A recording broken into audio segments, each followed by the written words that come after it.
What up, guys? So I'm on my way to a holiday party, but like any normal person, I decided, hey, why don't I record a vlog real quick before I go? That's why we're being super classy, drinking red wine from a water glass. I don't record these drunk anymore because honestly, it was just taking so long to like get through them and keep my thoughts in check. And then back when I was like trying to record and edit all within the same day, editing sober is a nightmare, let alone editing drunk, so that didn't really work out. Anyhoozle, you'll also notice that I finally upgraded to an adult-sized bed. I always had like large beds growing up, full and a queen, but ever since I moved to New York, my room was really small. It still is really small, but I decided to just say fuck it and become an adult because I have gotten so much shit about the twin bed. So anyway, there's your Candace Life update. Let's get to the good stuff. This week, we're talking about Quagmire.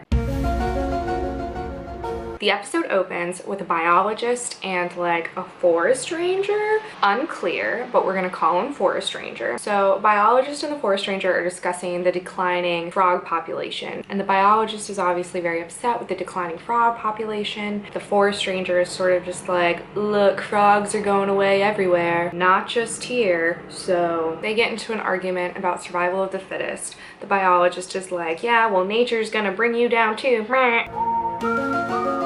So the forest ranger leaves and he's looking for his pager or his beeper, whatever you want to call it. When he bends down to like look for it and pick it up, all of a sudden this like thing comes and lunges for him and takes him down and gets him real good and drags him down into the lake. He been done got. So then Mulder and Scully are driving to the town. Queequeg is in the back seat and so cute. We then find out from their discussion that apparently Mulder called and woke her up on a Saturday morning, told her like get ready to go for the case. Scully's confused as to why like they're investigating a few missing people, like people go missing all the time, and we quickly find out that there is a lake in this town with a supposed lake monster called Big Blue. And let me just say, this bitch loves a good lake monster.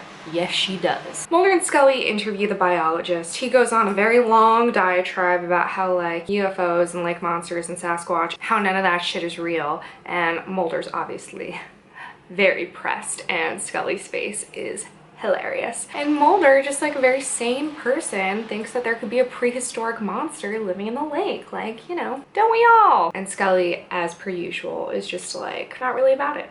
An aquatic dinosaur. A plesiosaur, actually. Though, admittedly, there's not a lot of hard evidence to back that up. You know why?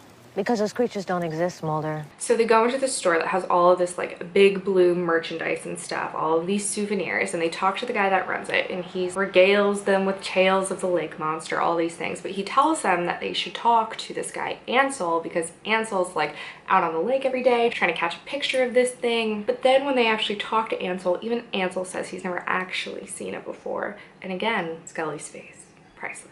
Next we see this guy fishing. He's like, you know, got his rod out there and all of a sudden like something starts pulling on it and you're like, oh damn, like what is this? And this episode is really good for the way it utilizes like shots. They do like a POV shot or a point of view shot from the monster's perspective a lot during these attacks and things. Builds the suspense, makes you feel like you're being watched. So anyway, this guy, the line is like running away and he's like, ooh, fighting with it. And then we find it's a dead body, or at least it's half of a dead body because something done took the other half. That night, we see monster feet and they're walking around the forest, but attached to those monster feet is not a monster, or maybe it is.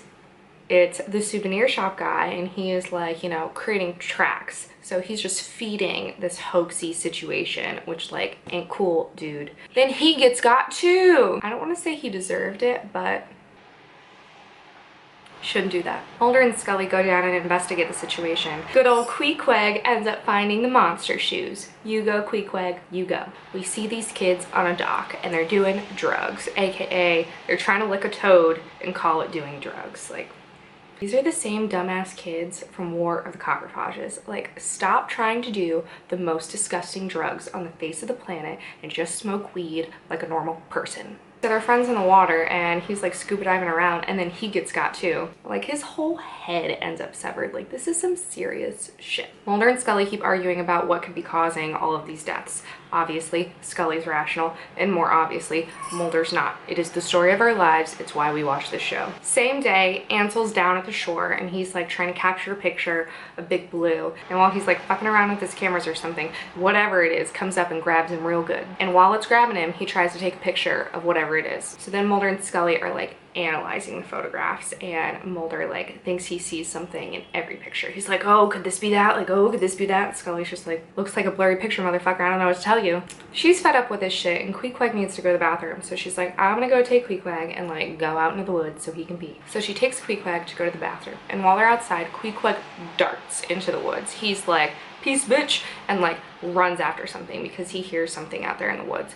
And Scully like follows him out there, and like his like leash has gotten away, and then we hear whimpers, and Queequeg's collar comes back without Queequeg. It's not good. I honestly swear to God that I almost stopped watching the X-Files during this episode. I have Pomeranians, and I'm very protective over them, and I do not like to see any dog, let alone a Pom, let alone Scully's Pom, die in the woods at the hand of some monster.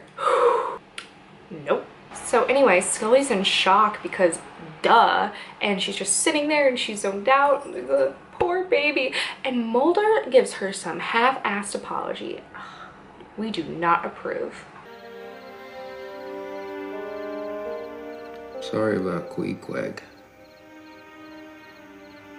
He ends up trying to talk to her about how all of the sightings have like recently over time come closer and closer to shore. So he asks Scully if she knows how to drive a boat. And you know, our Dana Catherine Scully, of course she knows how to drive a boat. So next thing we see, Scully's like behind the wheel of a boat, and they are out there looking for this monster. And then on the like fish radar screen, they see something giant coming for them, and they're like, fuck, fuck, fuck, like what is that? And it hits the boat and everything goes crazy, and then the boat just starts sinking. So they grab their life jackets and they are getting the fuck out of there. They end up on this like little rock in the middle of the lake, and they see like all this bubbling under the water, and Mulder's just like, That was him, Scully.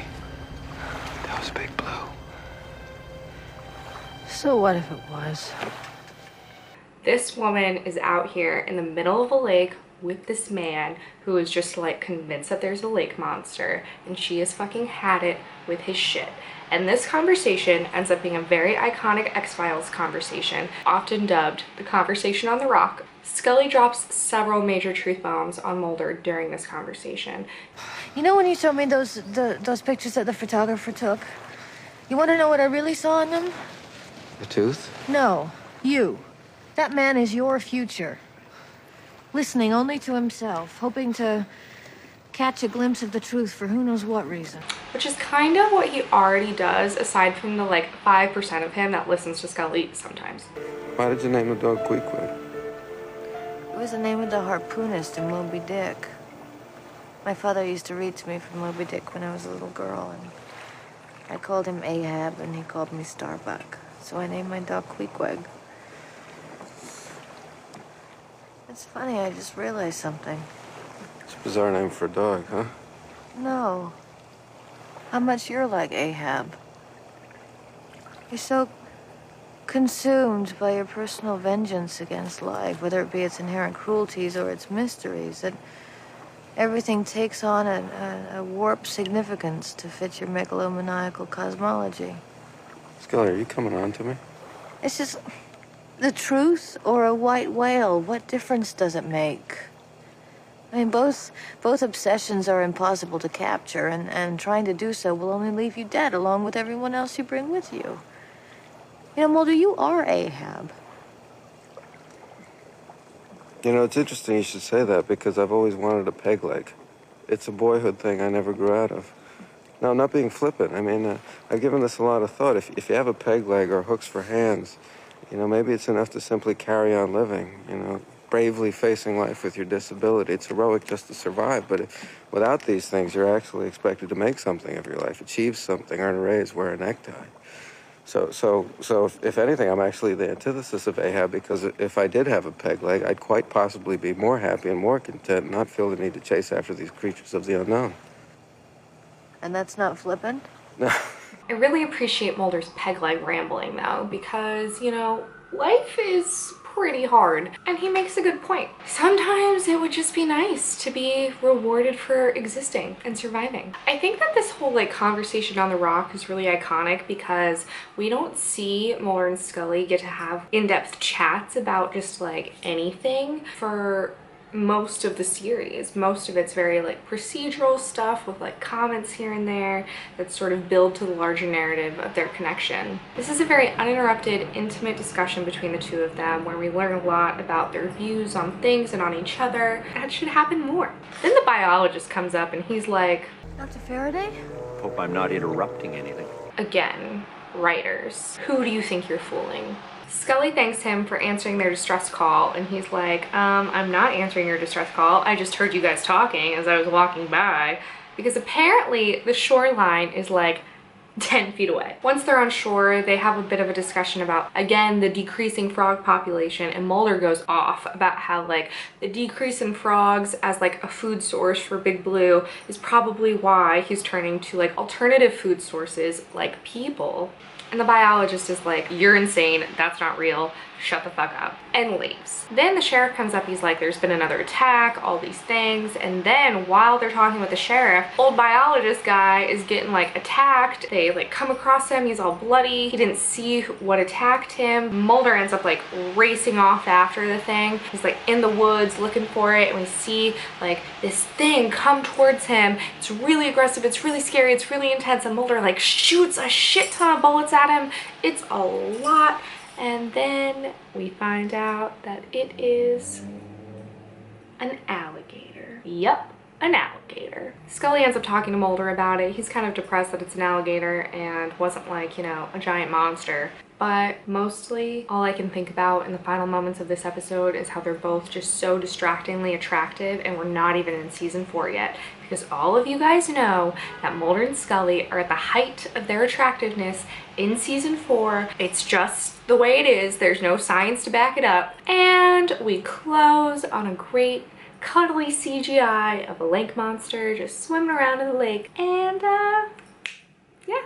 That's Quagmire. Before we totally close out, I just wanted to remind you guys that I've still got a really great storefront up at TeePublic. I found a bunch of cool designs recently.